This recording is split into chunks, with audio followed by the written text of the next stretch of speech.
আউযুবিল্লাহি মিনাশ শাইতানির রাজিম বিসমিল্লাহির রহমানির রহিম। সুপ্রিয় দর্শক শ্রোতা ভাই ও বোনেরা, দেশ এবং প্রবাস থেকে যে যেখান থেকে দেখছেন, আপনাদের সবাইকে আন্তরিক মোবারকবাদ, সালাম। আসসালামু আলাইকুম ওয়া রাহমাতুল্লাহি ওয়া বারাকাতুহু।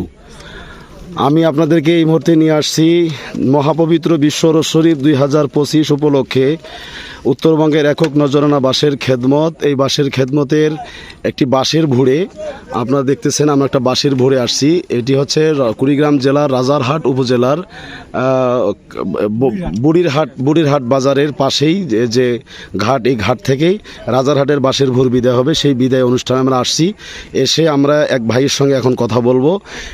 উনি ওনার জীবনে ঘটে যাওয়া বিশ্ব জাকের মঞ্জিলের মহান প্রতিষ্ঠাতা, জাকের পার্টির মহান প্রতিষ্ঠাতা বিশ্ব আলী খাজা আল্লামা ফরিদপুরি কাদ্দাসা সিরহুল আজিজ রহমতুল্লাহ সাহেবের একটা অলৌকিক কেরামতি ওনার জীবনে ঘটে যাওয়া।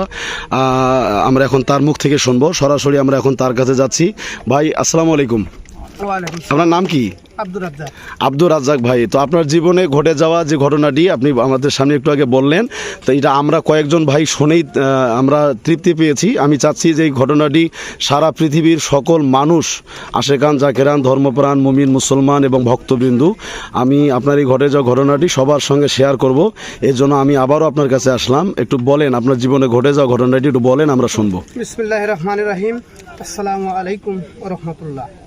আমার জীবনের ঘটনা, আমি হাডুডু খেলছিলাম এককালে। তা আমি এই বিশ্ব জাকের মঞ্জিল এলে মানতাম না, বিশ্বাস করতাম না। তা হট করে যখন আমার অ্যাক্সিডেন্টটা হয়ে গেল, আমি ওই রংপুরে অনেক ট্রিটমেন্ট করছি, প্রায় 18-20 হাজার টাকা গেছে। ওষুধ দেয়, খাই, ওই কাজ হয় না, কিছুদিন থাকার পরে আবার বাড়তি হয়।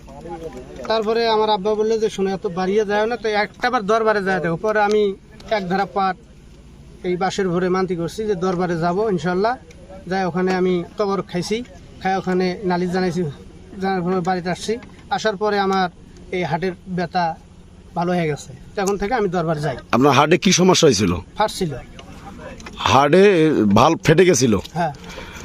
এখন আপনি সম্পূর্ণ সুস্থ? এখন আমি ইনশাল্লাহ সুস্থ।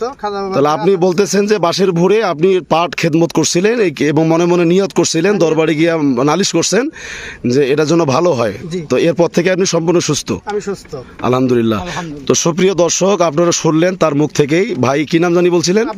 আব্দুর রাজ্জাক ভাইয়ের কাছে শুনছিলেন। তিনি জাকের মঞ্জিলকে পছন্দ করতেন না, তরিকা বা পীর মুরিদিগুলো ভালো পছন্দ করতেন না। তো ওনার আব্বা বিশ্ব জাকের মঞ্জিলে একজন মুরিদ ছিলেন, এখনও তিনি বেঁচে আছেন। তো উনি তার ছেলেকে বলছিল যেগুলো তুমি বাদ দাও, বাদ দিয়ে তুমি দরবার শরীফ একবার যাও। তো উনি মনে মনে নিয়ত করছিলেন, ওনার হাড়ের ভালভের একটা হাড় ফেটে গিয়েছিল। উনি মনে মনে নিয়ত করছিলেন যে আমি বাঁশের ভুঁড়ে পাট, কতগুলো পাট দিয়েছিলেন? এক দ্বারা, 5 কেজি পাট উনি দিয়েছেন। দিয়ে নিয়ত করছিলেন যে আল্লাহ ওনার হার্টের সমস্যা যদি ভালো হয় তাহলে উনি দরবার শরীফে যাওয়া আসা করবে, আটরশি হুজুরকে ভালোবাসবে। তো আলহামদুলিল্লাহ, পীর কেবলাজান হুজুরের অশেষ দয়া, আল্লাহ পাকের অশেষ মেহেরবানি, মদিনাওয়ালার খাতিরে আল্লাহর ওলির মহাপবিত্র বিশ্ব রোজ শরীফে এই বাঁশের ভুঁড়ে খেদমত করার কারণে ওনার যে নিয়ত, সেই নিয়ত আল্লাহ কবুল করছেন এবং ওনার হার্টের সমস্ত সমস্যার সমাধান হয়ে গিয়েছে। উনি ওনার নিজ মুখেই এগুলো বললেন, আমরা শুনলাম। তো আমি আব্দুর রাজ্জাক ভাইয়ের মাধ্যমে বিশ্ববাসীকে আমি আজকের এই প্রোগ্রামটি থেকে সবাইকে আহ্বান করব যে আল্লাহর ওলির দরবারে মানুষ কেন যায় এগুলো আমরা জানি। আল্লাহর ওলির দরবারে মানুষ কল্যাণের জন্য যায়, ভালোর জন্য যায়, মুক্তির জন্য যায়, বিভিন্ন রোগ শোক বালা মুসিবত নিয়ে যায়, যাদের সন্তান নাই সন্তানের জন্য যায়, যারা কঠিন রোগাগ্রস্ত রোগ থেকে সেবার জন্য যায়, আল্লাহ রাসূলকে পাওয়ার জন্য যায়। এক একজনের মনের এক এক তামান্না। তো আমার এই ভাই আব্দুর রাজ্জাক, তিনি গিয়েছিলেন, তার হার্টের একটা ভালভের হাড় ফেটে গিয়েছিল। তিনি অনেক চিকিৎসা করেছেন, ওনার মুখ থেকে আমরা শুনলাম। সুপ্রিয় দর্শক, উনি অনেক ট্রিটমেন্ট করছেন, সুস্থ হননি। শেষ পর্যন্ত ওনার বাবার কথায় উনি আটরশি দরবার শরীফে গিয়েছেন এবং বাঁশের ভুঁড়ে খেদমত করেছেন। আল্লাহ তাআলা আমার পীরের খাতিরে বিশ্ব জাকের মঞ্জিলের মহান প্রতিষ্ঠাতা, জাকের পার্টির মহান প্রতিষ্ঠাতা বিশ্ব আলী খাজা বাবা ফরিদপুরি কেবলাজান হুজুরের ওসিলায় আল্লাহ তাআলা তাকে সম্পূর্ণ সুস্থ করেছেন। তো এজন্য আমি আজকের এই প্রোগ্রাম থেকে দেশবাসীকে আহ্বান করব, আপনারা অলি আল্লাহদের বিরুদ্ধাচরণ করবেন না, অলি আল্লাহদেরকে ভালোবাসবেন, অলি আল্লাহর পথ ও মতেই চলার চেষ্টা করবেন।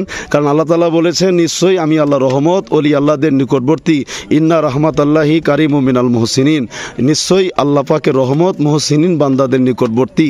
তাই আর দেরি নয়, আসুন একটিবারের জন্য হলেও বিশ্ব জাকের মঞ্জিলের মহান প্রতিষ্ঠাতা, জাকের পাহাড়ির মহান প্রতিষ্ঠাতা বিশ্ব অলি দয়াল খাজা বাবা ফরিদপুরি কেবলা জান হুজুরকে ভালোবাসি, তেনার তরিকতের আমল অজিফা করি, তেনার পথ ও মতেই আমরা চলি।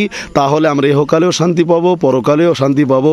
এই প্রত্যাশা সবার কাছে রেখে আমি সবাইকে দাওয়াত দিয়ে আজকের জন্য বিদায় নিচ্ছি। আসসালামু আলাইকুম ওয়া রাহমাতুল্লাহি ওয়া বারাকাতুহু। ওয়ালাইকুম আসসালাম।